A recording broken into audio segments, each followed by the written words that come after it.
নমস্কার বন্ধুরা, কেমন আছেন সবাই? আশা করি সবাই খুব ভালো আছেন, সুস্থ আছেন।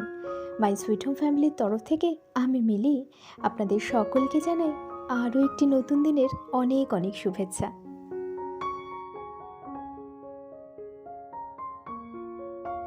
আজকের দিনটি হচ্ছে 13ই জানুয়ারি, শনিবার। আর আজকে সন্ধ্যের সময় এই ঠিক 6:30 থেকে মিষ্টুর একটা ডান্স পারফরমেন্স আছে। আমাদের এখানে বাগুইহাটি মেলা হচ্ছে, সেখানেই যেতে হবে মিষ্টুকে। তাই সকাল থেকে উঠেই আর দেরি না করে ঝপ করে পুজোটা দিয়ে দিলাম। আর তারপর রান্নাঘরে চলে এসেছি ব্রেকফাস্ট বানানোর জন্য।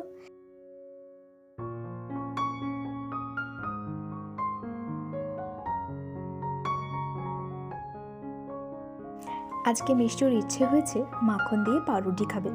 আর এসে কি দেখি জানেন, গোলমরিচটা শেষ হয়ে গেছে। তাই ভাবলাম গোলমরিচের গুঁড়োটি একেবারে তৈরি করে নিই, তাহলে এক কাজে দুটো কাজ সারা হয়ে যাবে। চলুন, এখানে আমার গোলমরিচের গুঁড়ো করা হয়ে গেছে। তারপর পাউরুটিটা সেঁকে সকলে মিলে টিফিনটা সেরে নিই। আর তার সাথে নিয়ে নিই গরম গরম 2 কাপ চা।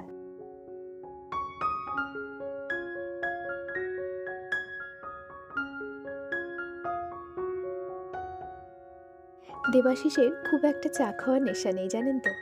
ওকে চা দিলেও হলো, না দিলেও হলো। কিন্তু আমার আবার এর ঠিক উল্টোটি।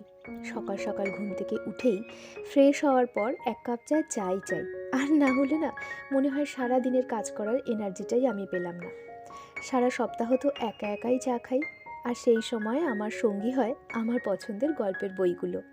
গল্পের বই পড়তে পড়তে 1 কাপ চা খেয়ে তারপর এনার্জি নিয়ে শুরু করে দিই সারা দিনের কাজকর্ম।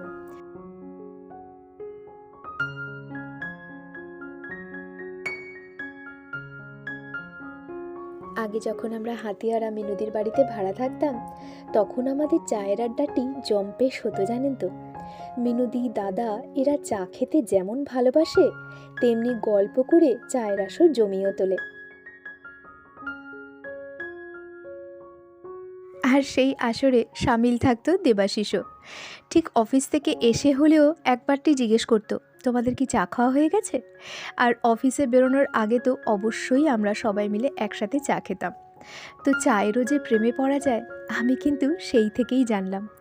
আগে আসলে এতটা চা ভালোবাসতাম না, কিন্তু যবে থেকে মিনুদির সাথে পরিচয় হয়েছে, চায়ের সাথে সাথে সুন্দর গল্পের আসর জমানো যায়, সেটা কিন্তু আমার দিদির কাছ থেকেই শেখা। চলুন, আমাদের তো ওদিকে খাওয়া দাওয়া হয়ে গেছে, এদিকে এই দেখুন একটা জিনিস দেখাই আপনাদের। বেশ কয়েক সপ্তাহ আগে কিছু ধনের বীজ ফেলেছিলাম। দেখুন, ছোট্ট ছোট্ট চারাও হয়েছে। আর পুরো টবটা দেখুন পুরো ভরে উঠেছে। আমার এখন এই ছোট্ট বাগানের শোভাবর্ধনকারী গাছ হচ্ছে এই ধনেপাতা গাছটি। কি সুন্দর দেখুন, ফুলের সাথে সাথে তারাও পাল্লা দিয়ে সবুজ হয়ে বলছে যে ফুলের পাশাপাশি আমরাও আছি তোমার বাগানের শোভা বাড়ানোর জন্য। চলুন তবে এবার দুপুরের রান্নার আয়োজন করা যাক। আজকে দুপুরে তেমন কিছু বানাবো না, একটু সবজি দিয়ে ডাল করব। আর এখানে বাঁধাকপিগুলো ছোট ছোট করে বানিয়ে নিচ্ছি, তা দিয়ে আজকে করব বাঁধাকপির বড়া। আর এদিকে দেখুন, আমাকে সাহায্যের জন্য দুটি ছোট্ট ছোট্ট হাত এগিয়ে এসছে। এই দেখুন, এই যে আমার মিষ্টু মা। আজকাল অনেক সাহায্য করে জানেন তো আমাকে। এখন ঘরের টুকটাক অনেক কিছু কাজে আমাকে সাহায্য করে জানেন তো। বংশীধারী পুজো দেওয়া থেকে শুরু করে আপনারা তো দেখেছেনই যে মিষ্টু বংশীধারীকে পুজো দেয়। আর এখন সবজি বানানোটাও দেখলেন। সত্যি আমার মেয়েটা দেখতে দেখতে বড় হয়ে যাচ্ছে বলুন। আর এই দেখুন, আরেকটা কাজেও মিষ্টু আমাকে সাহায্য করেছে। আজকে একটু নিউট্রেলা বানাবো, তাই বলছে তুমি গিয়ে কাজ করো আর আমি এখানে তোমাকে আলুগুলো বানিয়ে দিই।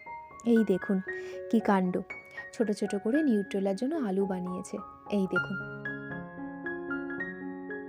আগে যখন আমি ছোট ছিলাম, তখন কখনো মনে পড়েনি যে এইটুকু বয়সে আমি মাকে সাহায্যের দুটো হাত বাড়িয়ে দিয়েছি। আসলে কি বলুন তো, ঘরে ছোট মেয়ে ছিলাম তো, সকলের আদরের ছিলাম বলবো না, এখনও আদরেরই আছি সকলের কাছে। আর আমার বাবা না আমাদের 3 বোনকে ভীষণ যত্ন করতেন। আমার মাকে সবসময় একটা কথাই বলতো যে আমার মেয়েদের দিয়ে কিন্তু কখনো তুমি রান্না করাবে না, অন্তত এই ছোট বয়সে। কারণ বড় হয়ে বিয়ের পর তো মেয়েদের রান্নাঘরের দায়িত্ব নিতেই হবে বলুন, খুন্তি তো নাড়তেই হবে। তাই আমার মাও কখনো আমার মনে পড়ে না যে জোর করে আমাদের রান্নাঘরে পাঠাতো। তবে হ্যাঁ, টুকটাক যখন বড় হলাম টুকটাক করে নিজের পছন্দসই রান্না করতে চাইতাম। যেমন ধরুন চাউমিন, কখনো ম্যাগি, কখনো চিড়ের পোলাও, কখনো সুজির পোলাও, কখনো চা, এইসব করতাম। কিন্তু ভারী ভারী রান্নার কাজ বা দায়িত্ব কোনোটাই আমার মা ছোট থেকে আমাদের দেয়নি। আমার মা সবসময় একটা কথাই বলতো, মেয়ে যখন হয়েছি তখন একদিন না একদিন হেসেল সামলাতেই হবে, রান্নার দায়িত্ব নিতেই হবে। আর মেয়েদের এই জিনিসটা না ঠিক চলেই আসে, এটা আর শেখাতে হয় না। চলুন, অনেকখানি গল্প করতে করতে আমার রান্না প্রায় হয়ে এসেছে। নিউট্রেলাটাও হয়ে গেছে, এদিকে বাঁধাকপির বড়াটাও বসিয়ে দিয়েছি, আর পাশাপাশি সবজি দিয়ে ডালও হয়ে গেছে। আর ভাত তো সবার আগে আমি করে নিই। একবার কি হয়েছে জানেন, রান্নাবান্না হয়ে যাওয়ার পর সকলে মিলে যখন খেতে বসেছি, ভাতের হাঁড়ির ঢাকনাটি খুলে দেখি চাল ভেজানো পড়ে আছে, ভাত হয়নি। কি কাণ্ড বলুন! তারপর থেকে আমার শিক্ষা হয়ে গেছে, রান্না বসানোর আগেই ভাত আমি করে নিই। চলুন, আমরা চলে এসেছি বাগুইহাটি মেলায়। হ্যাঁ বন্ধুরা, ওই যে বললাম না মিষ্টুর একটা ফাংশন আছে, আর এই হচ্ছে আমার মেয়ের ডান্স স্কুলের সব বন্ধুর মায়েরা। আমরাও এখন বন্ধুই হয়ে গেছি, তাই ভাবলাম সকলকে একবার ক্যামেরাবন্দি করে নিই।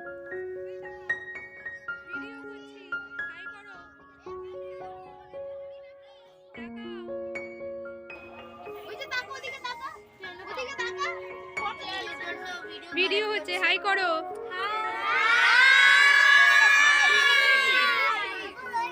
চলুন তবে ওদের সাথেও দেখা করে এলাম, আর কিছুক্ষণের মধ্যেই ওদের ডান্স প্রোগ্রাম শুরু হবে।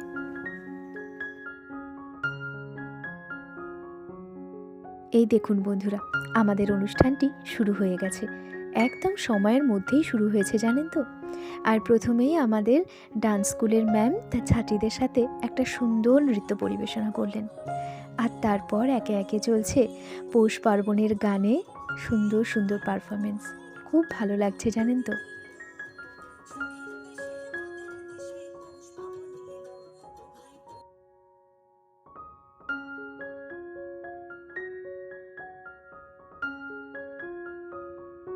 এরপর হচ্ছে মিষ্টুদের, এই দেখুন একসাথেই কি সুন্দর তালে তালে নাচের মতো আমাদের ছোট ছোট মেয়েরা, খুব সুন্দর করে ওরা ডান্স করে। আর সর্বোপরি যেটা না বললেই নয়, সেটা হচ্ছে আমাদের ডান্স স্কুলের স্যার আর ম্যাম ভীষণ যত্নশীল, ভীষণ নিষ্ঠা সহকারে কিন্তু ওনারা ডান্স শেখায়, খুব ভালো লাগে।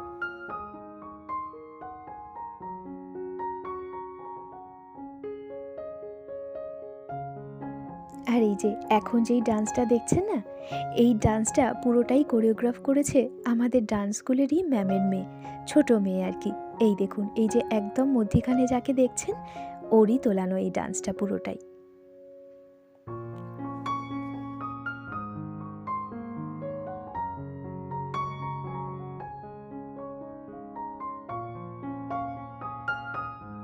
দেখতে দেখতে কিভাবে 1.5 ঘন্টা হয়ে গেল বুঝতেই পারলাম না। একে একে সবার পারফরমেন্স দেখলাম, ভীষণ ভালো লাগলো।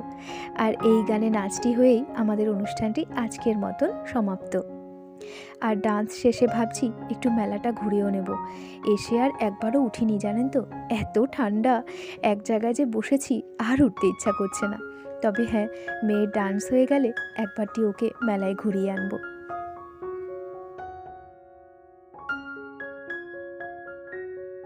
চলুন তবে, ওদিকে মিষ্টুর ডান্স পারফরমেন্স হয়ে গেছে, তারপর আমরা চলে এসেছি একটু মেলায় ঘুরবো বলে। আর আজকে একটা এক্সট্রা পাওনা হয়েছে জানেন তো, আজকে মিষ্টুর ডান্স পারফরমেন্স দেখতে কারা এসেছে জানেন? দাঁড়ান দেখাচ্ছি। আজকে আমাদের সাথে দেখা করতে চলে এসেছে মিনুদি আর গুড্ডু।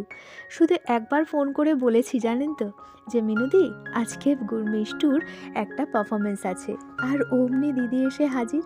আর তার সাথে আমি পেয়ে গেছি গুড্ডুকে আর রিয়াকেও। রিয়া হচ্ছে আমার এক ননদেরই মেয়ে। চলুন, এদিকে দিদির সাথে তো ভীষণ গল্প জুড়ে দিয়েছি, দিদির সাথে অনেক দিন পর দেখা, বহু দিন পর। আর আমরা এত গল্প করতে ভালোবাসি, তাই আর এই ঠান্ডার মধ্যে আর নিজেদের আটকাতে পারিনি। গল্প করতে করতে আমরা চলে এসেছি ওই মেলারই পাশে একটি ছোট্ট পার্ক আছে, সেই পার্কে। চলুন তবে এখানে আমরা বসে বসে একটু গল্প করে নিই, আর তারপর দিদি তো ছাড়তেই চাইছে না, বলছে নাকি আমাদেরকে দিদিদের ফ্ল্যাটে নিয়ে যাবে। তাই এখানে বসে কিছুক্ষণ গল্প করে নিই, তারপর সকলে মিলে যাব দিদিরই বাড়িতে।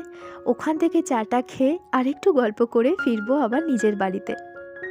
তবে চলুন এরই সাথে আজকের মতন ব্লগটা এই পর্যন্তই রাখি বন্ধুরা। দেখা হবে আরেকটি নতুন দিনে নতুন ব্লগে। আর হ্যাঁ, এই মেলা থেকে আমরা কি কিনেছি বা মিনুদি আমাদেরকে কি কিনে দিল, সব কিছুই নিয়ে আসছি আরেকটা নতুন ব্লগে। আশা করি আমি আমার সকল বন্ধুদের পাশে পাবো। সবাই ভালো থাকবেন, সুস্থ থাকবেন, সাবধানে থাকবেন। দেখা হবে একটি নতুন দিনে নতুন ব্লগে।